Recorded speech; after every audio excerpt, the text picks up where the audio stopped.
I can still feel the dust settling on my skin as I stood there, watching his taillights disappear into the darkness. "Wait here," he said. "I'll come back for you after I get her across." That was the last time I saw Miguel. Until today. My fingers tremble as I slide the deportation order across my desk, my official Border Patrol badge glinting under the fluorescent lights. The name on the document makes my breath catch. Miguel Ramirez. 7 years. 7 years since he left me stranded in the desert night with nothing but broken promises and the taste of dust in my mouth. I wasn't always this person. Officer Diaz, hard-eyed and steady-handed. Before the badge, before the uniform, I was just Eliana, a wide-eyed college graduate who believed in love and second chances. And Miguel? Miguel was the man with the smile that could light up the darkest corners of my world. We met at a fundraiser for immigrant rights. Ironic, isn't it? Me, now a Border Patrol agent, once passionate about the very cause I now enforce against. But life has a way of reshaping you when you've been broken. "You have the kindest eyes," he told me that night, his accent wrapping around each word like warm honey. "Like you see people, really see them." I still remember what I wore. A blue sundress, my grandmother's silver earrings dangling against my neck. I remember how his fingers felt when they brushed mine as he handed me a drink. I remember everything. 3 months. That's how long it took for me to fall completely in love with him. 3 months of late-night conversations about his childhood in Mexico, about the family he left behind, about his dreams for the future. 3 months of his stories about crossing the border at 14, alone and terrified, but determined to build something better. "I want to help others like me," he'd whisper against my hair as we lay tangled in my sheets. People just trying to find safety, to find home. I believed him. God, I believed every word. "It's just this once," Miguel said that night, his eyes reflecting the dashboard lights as we drove toward the border. "My cousin, she's in trouble. Her husband is violent. She needs to get out." I remember the weight of uncertainty pressing against my chest. "Why me? Why do I need to come?" "Because I trust you," he said, reaching for my hand. "And 2 cars are safer. If Border Patrol stops one, the other can still get through." I should have known then. The signs were all there. The nervousness in his voice, the way he kept checking his mirrors. The fact that when we finally reached the border, the woman in his passenger seat didn't look at me, didn't acknowledge me at all. "Wait here," he told me, leading me to a spot near a weathered fence post. "I'll drive ahead with Rosa. Check that the route is clear, then come back for you. 30 minutes, max."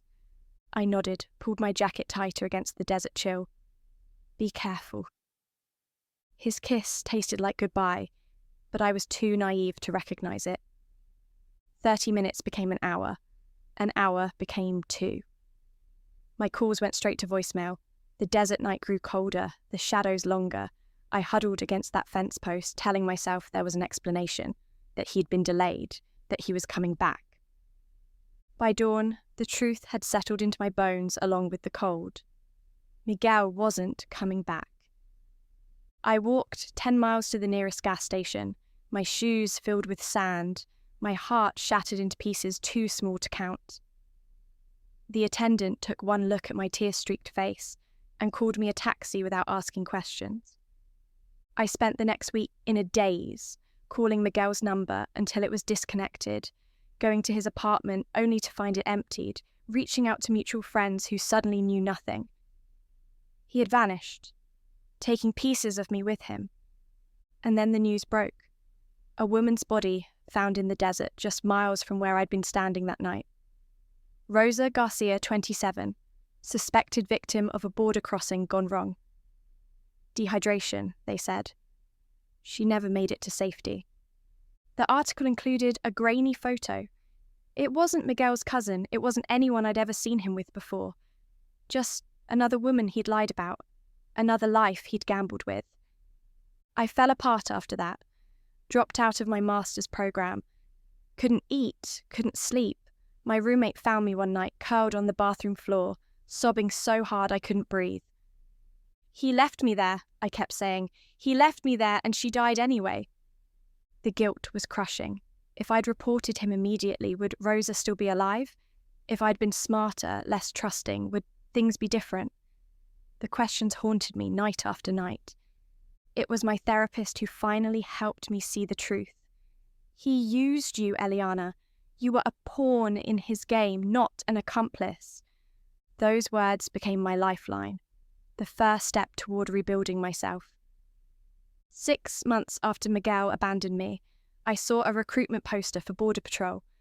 I still remember standing in front of it, something shifting inside me, a purpose forming from the ashes of my pain. Why not? Why shouldn't I use what happened to me to protect others? To make sure no one else was used the way I had been? To find Miguel? The training was brutal. Physical challenges pushed my body to its limits. The psychological screening dug into wounds still raw and bleeding. But I persevered, fueled by a determination that surprised even me. "You're one of our strongest candidates," my instructor told me at graduation. "You have something the others don't. Personal investment." He didn't know how right he was. For 6 years, I did my job with unwavering dedication.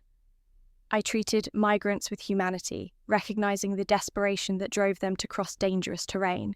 I followed protocol, upheld the law, built a reputation as firm but fair. But always, always I was looking for him. Every face I scrutinized, every name I ran through the system. I was searching for Miguel Ramirez. And then, today, like some cosmic joke, his file landed on my desk. The system finally caught him attempting another crossing, this time with an entirely different scheme. The photo in his file shows a face older than I remember, lines etched where there once was smooth skin. But those eyes, I would know those eyes anywhere. My supervisor has no idea about our history. No one here does.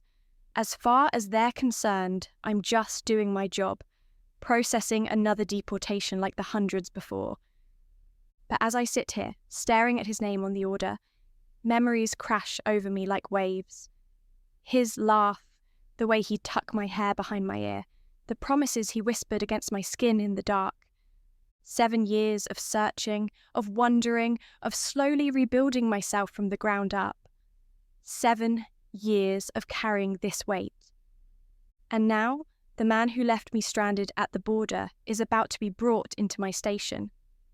In less than an hour, he'll be sitting across from me, not knowing that the officer processing his deportation is the woman he abandoned in the desert night. My phone rings, cutting through my thoughts. "Officer Diaz," my colleague's voice comes through. "The transport from detention is 10 minutes out, 4 detainees, including your priority case." "Copy that," I respond, my voice steadier than I feel. "I'll be ready." I slide Miguel's file into a folder, clip my pen to my uniform shirt, and straighten my badge. The woman in the reflection of my computer screen looks nothing like the girl in the blue sundress from 7 years ago. Her eyes aren't kind anymore. They're watchful, wary, wise to the ways people can hurt you. The clock on the wall ticks forward. My heart pounds against my ribs. Miguel Ramirez is about to face the woman he left behind, and I'm about to decide his fate. The sound of the security door buzzing open sends a jolt through my body. I straighten in my chair, eyes fixed on the entrance as the detainees file in, escorted by 2 of my colleagues. 3 men I don't recognize, and then Miguel. 7 years dissolve in an instant. He's thinner than I remember, his shoulders slightly hunched now, a wariness in his stance that wasn't there before. His once smooth face is now shadowed with stubble, a small scar cutting across his right eyebrow. That's new to me. But those eyes, dark and expressive, they're exactly the same. He doesn't recognize me. Not at first. Why would he? The Eliana he knew wore sundresses and flowing hair, spoke softly and smiled easily. Officer Diaz wears a starched uniform, hair pulled back severely, expression neutral to the point of coldness. I watch as they process the other detainees first, my heart hammering so loudly I'm certain everyone in the room must hear it. My colleagues have no idea the storm raging inside me. To them, this is just another Tuesday, just another group of people who broke the law. Ramirez, the escorting officer, finally calls, "You're with Officer Diaz." Miguel walks toward my desk, his movements measured and careful. Like a man who understands his precarious position. He sits across from me, eyes downcast, hands folded in his lap. "Mr. Ramirez," I say, and I'm amazed at how steady my voice sounds. "I'm Officer Diaz. I'll be processing your case today." He looks up then, a polite, resigned smile starting to form, and freezes. I see the exact moment recognition dawns. His eyes widen, lips parting slightly, colour draining from his face. "Eliana?" he whispers, the name barely audible. I don't answer, instead flipping open his file with deliberate movements. "According to our records, this is your third attempt to cross illegally in the past decade. Is that correct?" He's staring at me like I'm a ghost, which, in a way, I suppose I am. The ghost of the woman he left behind. "Eliana," he says again, louder this time. "Is it really you?" "Please answer the question, Mr. Ramirez." My pen hovers over the form, waiting. He runs a hand through his hair, a gesture so familiar it makes my chest ache. "Yes, third time." I make a note, forcing myself to focus on the paperwork rather than the hurricane of emotions threatening to pull me under. "And you were apprehended attempting to guide another individual across, correct?" "My daughter," he says quickly. "She was born here, she's a citizen, but her mother was deported last year. I was trying to bring her to her grandmother in California. Please, you have to understand." "Your daughter," I repeat, the words like ash in my mouth. While I was rebuilding my shattered life, he had created a new one, had a child, became a father. He nods, reaching into his pocket slowly, careful to telegraph his movements in a room full of armed officers. "Her name is Lucia. She's 6. He slides a worn photograph across the desk. A little girl with his eyes and smile beams at the camera, missing her 2 front teeth. "Where is she now?" My voice betrays nothing of the turmoil inside me. "With my friend Carlos. He has legal status. He'll take care of her until—" His voice trails off, the unspoken end to that sentence hanging between us. "Until what? Until Miguel is deported? Until he finds another way back? Until he abandons her too?" "Officer Diaz," he says, and hearing my title from his lips is surreal. "I know I have no right to ask anything of you. But please, whatever happens to me, help me make sure Lucia is safe." The audacity steals my breath. After what he did to me, he dares to ask for my help? "Like you helped Rosa Garcia?" The words escape before I can stop them, sharp as broken glass. He flinches as if struck. "What?" "The woman you were with that night, when you left me standing at the border. She died, Miguel, did you know that? They found her body 3 days later, just miles from where you abandoned me." His face crumples, eyes closing briefly. "I didn't know." He whispers. "I swear to God, Eliana, I didn't know." "Officer Diaz," I correct him, my voice ice. "And it's a little late for swearing to God, don't you think?" Around us, the office continues its normal rhythm. Phones ringing, keyboards clicking, other officers processing other detainees. No one pays attention to our quiet drama unfolding. "What happened that night?" I ask, unable to stop myself. 7 years of questions bubbling to the surface. The truth this time. Miguel's eyes meet mine, and I see something I never expected. Shame, pure and undiluted. "Rosa wasn't my cousin," he admits. "She was someone I was paid to bring across. I had debts, dangerous people I owed money to. They told me to bring her or else. So you used me as a decoy? The betrayal feels fresh all over again. He nods, misery etched in every line of his face. If we got separated, Border Patrol would likely follow you. A young American woman alone near the border would draw attention. It would give me time to get Rosa to the drop point. And then what? You were just going to disappear? That was always the plan. No. His response is immediate, desperate. I was going to circle back for you, but there was a Border Patrol vehicle where I didn't expect, and I had to take a different route. By the time I could safely return, it was almost dawn, And you what, Miguel? My voice cracks slightly, the first sign of the emotion I'm fighting to contain. And I was a coward, he finishes, eyes never leaving mine.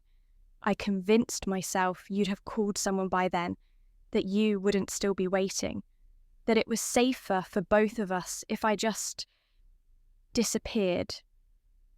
The truth, I've waited 7 years to hear lands with surprising hollowness. No grand conspiracy, no dramatic reason, just cowardice and selfishness. Did you ever think about me? After... I don't know why I'm asking. It changes nothing. A sad smile touches his lips. Every day, Eliana, every single day. I want to believe it's another lie, but the raw honesty in his eyes makes that impossible. Still, what does it matter now? His regrets can't undo what he did, can't erase the night I spent shivering in the desert, can't bring Rosa Garcia back to life. I straighten the papers in his file, retreating back to the safety of procedure. Your deportation order has already been processed, Mr. Ramirez. You'll be transported back to Mexico within 48 hours. His shoulders slump, but he nods. He expected this. What about Lucia? He asks quietly. I'll make sure her case is handled properly, I say, the words tasting bitter. Even now he's pulling me into his problems, making me responsible. Does she have other family here? Anyone with legal status who could take custody? Just Carlos, but he's not family. Miguel leans forward, desperation edging into his voice. Her mother's family is in Oaxaca. If she could be sent there instead of foster care... I make a note, not committing to anything. I'll refer her case to family services. Our eyes meet again, and suddenly I'm transported back to that fundraiser 7 years ago, the first time I saw him across a crowded room. The magnetic pull I felt, the certainty that meeting him would change my life. I was right about that, just not in the way I imagined. I'm sorry, he says, so softly I almost miss it. It's not enough, I know that, but I'm truly sorry, Eliana. For a moment, I allow myself to really look at him. Not the monster I've built up in my mind over 7 years, not the charming liar who broke my heart, but the man sitting before me now, tired, afraid, remorseful, human. The revelation unsettles me. It was easier when he was just a villain in my story. Time's up, Ramirez, says one of the escorting officers approaching my desk. Back to holding. Miguel stands slowly, his eyes never leaving mine. Will I see you again before they send him back? Before our story ends again, differently this time? I should say no. Should maintain the professional distance that has protected me all these years. But instead, I hear myself say, I'm on duty tomorrow, your processing will continue then. A small nod, a ghost of relief crossing his features. He turns to go, then pauses, looking back at me. You became what you feared, he says quietly, the thing that separated families like mine. The observation stings with its accuracy. I did become what I once opposed. Pain changes you, reshapes you. And you, I reply, became exactly what I thought you were, a man who leaves people behind. He flinches but doesn't argue. Can't argue. We both know it's true. I watch as they lead him away, back to the holding cells where he will spend the night before being processed further tomorrow. When the door closes behind them, I finally allow myself to exhale, a shuddering breath that feels like it's been trapped in my lungs for hours. My colleague Sandra stops by my desk, eyebrows raised. "Everything okay? That seemed intense." "Fine," I say automatically. "Just a complicated case." She nods, not pressing further. "You're still coming to Martinez's retirement thing tonight, right? First round's on the chief." The mundane question is almost jarring after the emotional earthquake I've just experienced. "Yeah, I'll be there." After she walks away, I open my drawer and pull out my personal phone. 3 missed calls from my boyfriend Mark, a text asking if we're still on for dinner. Normal life continuing, despite the fact that my past and present have just collided catastrophically. I text back, "Something came up at work. Need to reschedule. Sorry." His response is immediate, understanding. "No problem. Everything okay?" I stare at the screen, fingers hovering over the keyboard. How to answer that? Nothing is okay. Everything is upside down. The man who haunted my dreams for years is now haunting my waking hours too. "Just tired," I text back. "Talk tomorrow." I slip the phone back into my drawer and look down at Miguel's file again, at the deportation order waiting for my final processing. My signature is all that stands between him and a one-way trip back to Mexico. Justice served. Case closed. So why does it feel so hollow? On my screen, I pull up information about his daughter, Lucia. There she is, a file already in the system. Born in San Diego, American citizen by birth. Mother deported last year after a routine traffic stop revealed her status. Currently in temporary guardianship of Carlos Mendez, family friend. My finger hovers over the mouse, an impulse I don't fully understand pushing me to dig deeper. I access Rosa Garcia's case file next, something I've done dozens of times over the years, feeding my anger, reinforcing my resolve. The familiar details are there. Female, 27. Found deceased approximately 3 miles from the border. Cause of death, dehydration and exposure. But this time, I noticed something I've overlooked before. A note in the corner. Suspected victim of trafficking. Not just someone trying to cross for a better life, someone being moved against her will. I close the file, my mind racing with possibilities I've never considered. What if Miguel was telling the truth about the dangerous people who threatened him? What if Rosa wasn't just a paying customer, but a victim herself? It changes nothing about what he did to me, about how he left me, and yet I gather my things, sign out for the day. As I walk to my car, the desert sunset paints the sky in shades of orange and pink, reminding me of another sunset 7 years ago, when I sat waiting by a fence post, believing in promises that turned to dust. Tomorrow, I'll see Miguel again. Tomorrow, I'll decide what kind of person I've really become. I don't sleep that night. How could I? Every time I close my eyes, I see Miguel's face, not as he is now, but as he was then, smiling, eyes crinkling at the corners, telling me I was the most beautiful woman he'd ever seen. Then the image shifts, and I'm standing alone in the desert, the cold seeping into my bones as I realize he's not coming back. 2 versions of the same man, impossible to reconcile. By morning, I've made my decision. I can't change the past, can't undo what Miguel did to me, but I can control what happens next. I will be professional, detached. I will process his deportation order like any other and close this chapter of my life for good. At least, that's what I tell myself as I badge into the building, the weight of my gun on my hip a reminder of how far I've come from that naive girl in a blue sundress. "Officer Diaz," my supervisor calls as I pass his office. "Got a minute?" I step inside, noting the unusual seriousness of his expression. "Something wrong, sir?" He gestures for me to sit, sliding a folder across his desk to me. "You're handling the Ramirez deportation, correct?" My pulse quickens. "Yes, sir." Something interesting came up overnight. Facial recognition picked him up in connection with the trafficking case from 7 years ago. The Garcia woman. I struggled to keep my expression neutral. I'm familiar with the case. Thought you might be. It was around your jurisdiction. He doesn't know my personal connection. No one here does.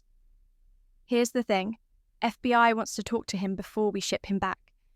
Seems he might have information about a trafficking ring they've been trying to bust for years. The room seems to tilt slightly. Information? They think he was low level, a mule, pressured into service, but he might know names, routes. My supervisor leans back in his chair. They're sending someone over this morning. I want you to sit in, since you're already handling his case. I nod, not trusting myself to speak.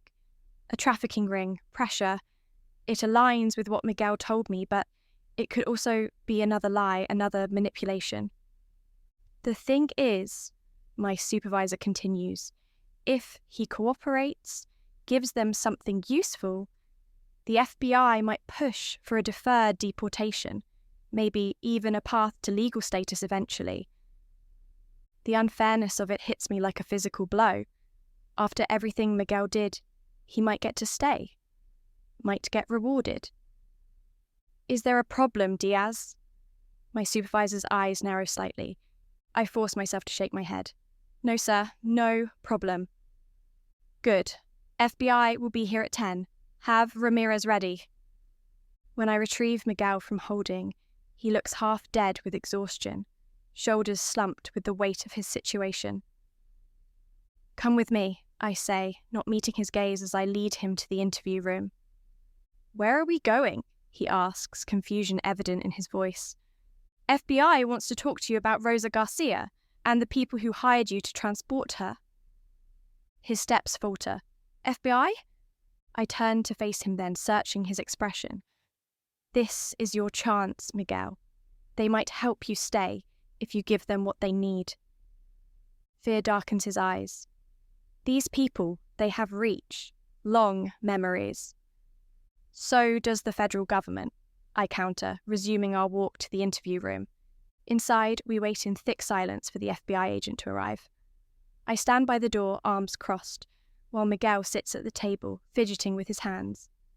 Did you request this? He finally asks. I shake my head. Facial recognition flagged you. If I had told you the truth that night, his voice trails off, filled with regret. You wouldn't have left me standing in the desert, I finish for him, the bitterness I've carried for 7 years rising to the surface. I tried to protect you, he says quietly. I thought if I disappeared, they would never connect you to me, never come looking for you. Who are they, Miguel? Who were you so afraid of? Before he can answer, the door opens and a woman in a crisp suit enters. Agent Keller, FBI, she announces, placing a thick folder on the table. Mr. Ramirez, she says, all business. I understand you have information about a trafficking operation run by the Sinaloa cartel's Southern California branch. Miguel's eyes widen slightly, darting to me, then back to Agent Keller. I don't know what you're talking about. I think you do. She slides a photo across the table. Rosa Garcia. You were transporting her the night she died. She wasn't the first, was she? For a long moment, Miguel says nothing, his jaw working as if chewing over his options. Finally, he sighs. I owed them money, he admits quietly. Medical bills for my mother back in Mexico. When I couldn't pay, they said I could work it off. Agent Keller nods encouragingly. By transporting people across the border. Yes.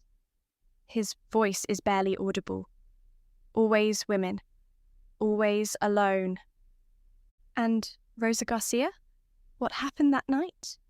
His eyes flick to me, then away.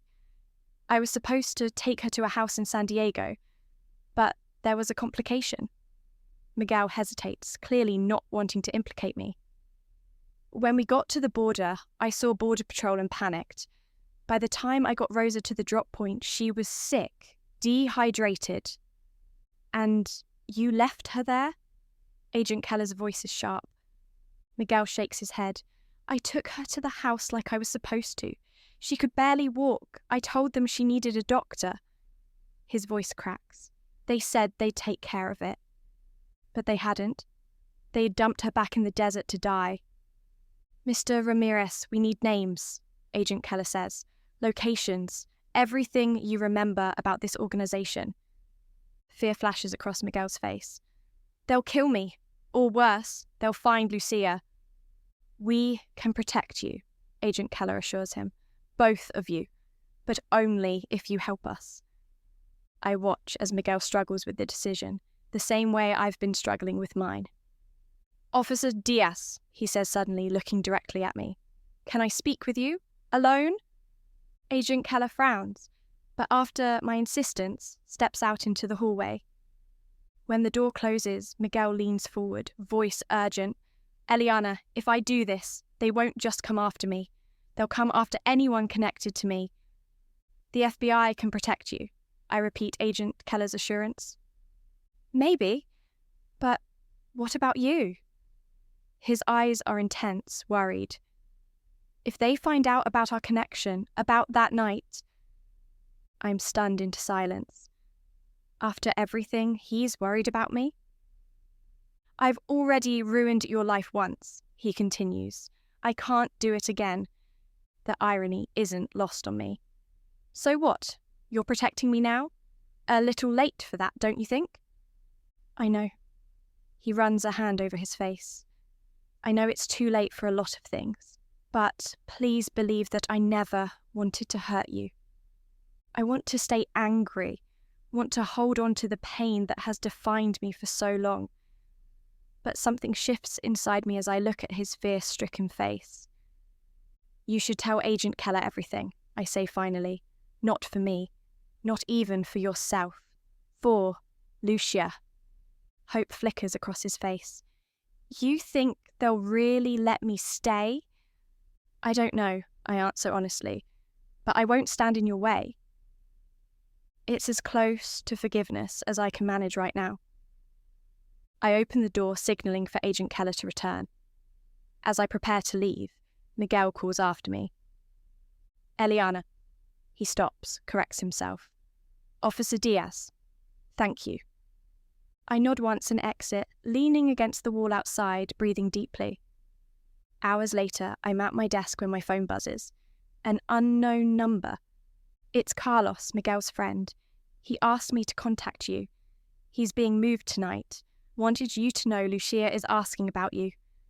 I stare at the message, unsure how to respond. I never met his daughter. Why would she be asking about me? A second message appears. He told her about the woman he left behind. The brave one who became a border agent. I think she sees you as some kind of hero. The irony is almost too much, hero. I became what I am because of pain, because of betrayal. Nothing heroic about it. Yet, something about a little girl knowing my story makes me pause. Before I can respond, Agent Keller approaches my desk. We're moving on the information Ramirez provided. Looks solid. She studies me. He was very adamant about keeping your name out of all this. I keep my expression neutral. I appreciate that. You know, she says casually, we'll need someone from Border Patrol to liaise with us on this operation. Someone who understands both sides. Interested? Why me?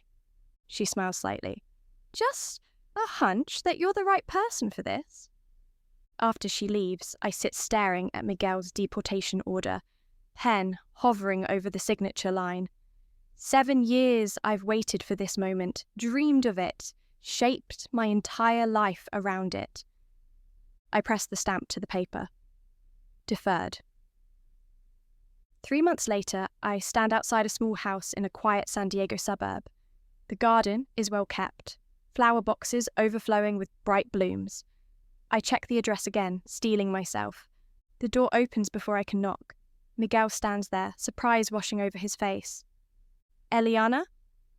Officer Diaz still, technically, I correct him, but without the ice that once coated my words. I got transferred. FBI task force. I heard. He hesitates, then steps back. Would you like to come in?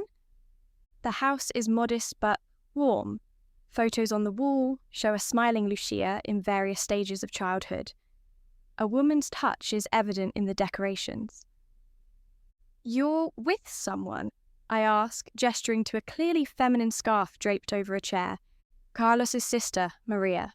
She helps with Lucia. He smiles slightly. Not what you're thinking. I nod, relieved for reasons I'm not ready to examine. Why are you here? He asks finally. Good question. Why am I here? To see if the bitterness still burns.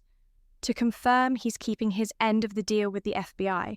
To finally close this chapter. The cartel leadership, I say, falling back on work. We made significant arrests based on your information. I know. Agent Keller keeps me updated. Your daughter is at school, he supplies. First grade, she's thriving.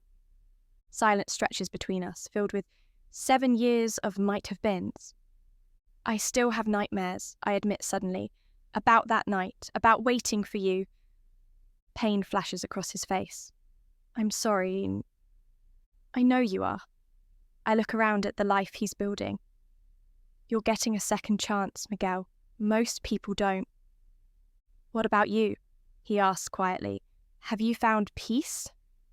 Have I? The anger that fueled me for so long has dimmed, replaced by something more complex. Not forgiveness, not yet, but maybe understanding. I'm working on it, I say honestly. The front door bursts open and a whirlwind of energy rushes in. Lucia, home from school, backpack bouncing. She stops short when she sees me. Are you her? She asks, eyes wide. The lady from Daddy's stories? Miguel looks mortified. Lucia, this is Officer Diaz. She works with...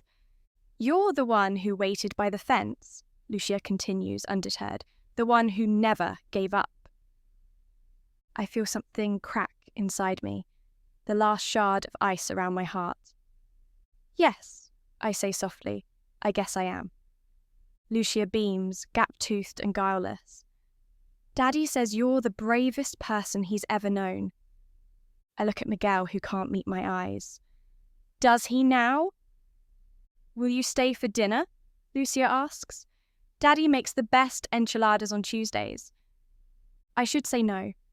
Should maintain the boundaries I've carefully constructed. But looking at this child, innocent, hopeful, untouched by the pain that's defined both her father and me, I find myself nodding. I'd like that, I say, surprising myself with the truth of it. As Lucia chatters excitedly and Miguel moves to the kitchen, I realise something profound. The woman who waited by the fence post 7 years ago is gone. So is the hardened officer who lived for revenge. In their place is someone new, someone who might eventually learn to let go. Not today, maybe not tomorrow, but someday. And for now, that's enough.